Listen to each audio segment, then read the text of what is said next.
Hi, I'm Weston. I love talking about the Rangers, and I'm here to talk about Game 78 of the regular season, where the Rangers win 6-3 over the New York Islanders. And, who's the big brother in NYC, huh? 9 goals to talk about, so we kind of got to get going quickly. First period was a period for Andrew Kopp, huh? He didn't he just have a time in the first period? First goal, nice play by Jacob Trouba in the neutral zone to get the puck. He passes it to Artemi Panarin. He carries in, and Artemi Panarin just, whenever he enters the offensive zone, and this would not be the only time we would see this tonight, everyone just kind of gravitates towards him. Like, everyone just forgets that there's a hockey game going on, and they're just like, oh my god, Artemi Panarin has the puck, run! Then Andrew Kopp just comes in completely unguarded and just goes, beep, beep, I'm gonna make the puck go yeet. Scores on a beauty, and it's 1-0 Rangers early on. And then not long later, Rangers in the offensive zone. Artemi Panarin has it.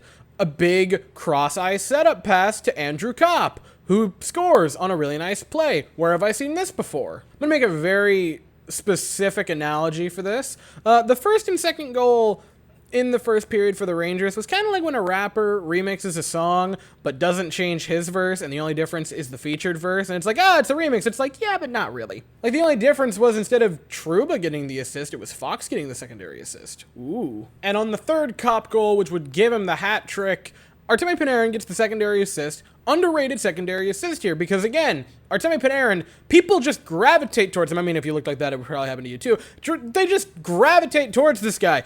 He's on the boards, and there's 2 Islanders there. Why would there be 2 Islanders to defend him along the boards when he clearly can't do anything or make any moves to the net? I don't know. Ask them. He passes it to Andrew Kopp. He passes it to Ryan Strome. Strome gives it back to Kopp, and then Kopp scores.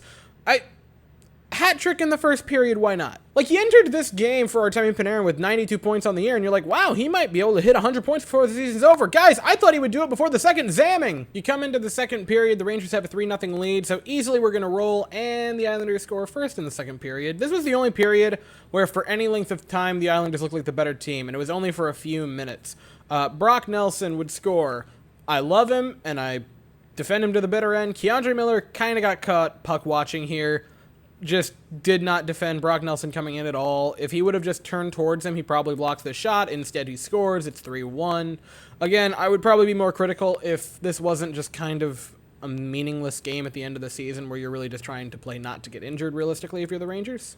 And for a while in the second period, the Islanders play okay hockey, like they might actually threaten to make a comeback in this, perhaps late in the third period. And then the Rangers crushed them under their thumbs. Chris Kreider, power play goal. 51 goals for Chris Kreider. He scored 50 and no one could stop him.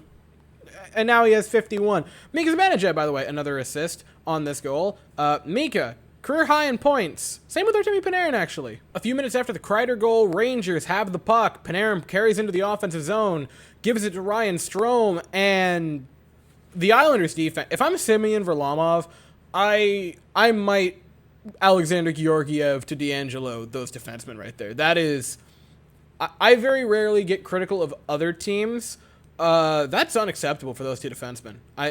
I get that it's sort of a meaningless game, but man, you gave Ryan Strome, and beautiful shot by Ryan Strome, by the way. I'm not going to take anything away from that, but you gave him all the time he possibly could have wanted, and all of the space he could have wanted. And this wasn't even the Islanders are just also trying to preserve themselves for the playoffs because they're not in the playoffs. And it's not, they're trying to preserve themselves for next season because the Islanders played a really chippy game tonight and got very physical with the Rangers. So I don't know what they were doing here other than just giving Ryan Strome free real estate. Early in the third period, the Islanders would score on a power play. It would again be Brock Nelson. You would have liked Georgiev to have had that. That being said, he was a little shook up from like seconds beforehand being shoved nearly through the back of the net. By the way, the fact that they reviewed that in the sense that they might have allowed it, I said it in the Rangers group chat that I'm in, and I'm like, if they allow this goal, you kind of just have to burn the rule book, because at that point, there are no rules in this sport. It is just a free-for-all.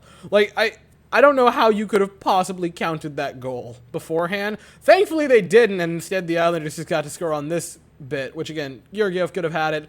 I understand why he didn't. And then later on in the third period, basically to give it the seal, the Rangers have a 3-on-1 going into the offensive zone, and it's Alexis Lafreniere, Barclay Goodrow, and a guy whose first number on their jersey is 70. And you go, it's the third line.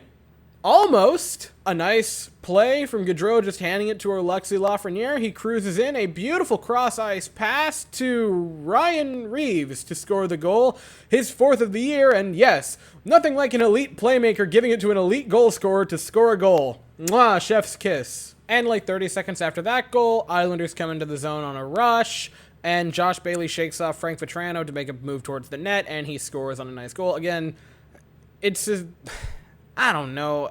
It was so over at that point. Like, if you're losing 6-2, realistically, goals you get after that, the game was already kind of over. The Islanders lost 6-2, and this goal was just sort of the Rangers stopped trying. Georgiev made a wonderful attempt at it, but the Rangers forwards were just not in the mood to play defense at that point. And, I mean, unlike the Islanders, the Rangers have something to play for next month, so who blames them, really? By the way, sorry if any Islanders fans are watching this, because I just keep taking pot shots at them, but, like, the Astros don't really have any bitter rivals, and the Jets don't play till, you know, like September, and also we suck, so, I mean, I can't really take pot shots at anyone as a Jets fan either. So any shots I'm going to take at rivals is going to be at you guys' expense, so, sorry about that. And the game ends. The Rangers get a absolutely dominant victory, and boy, we looked great.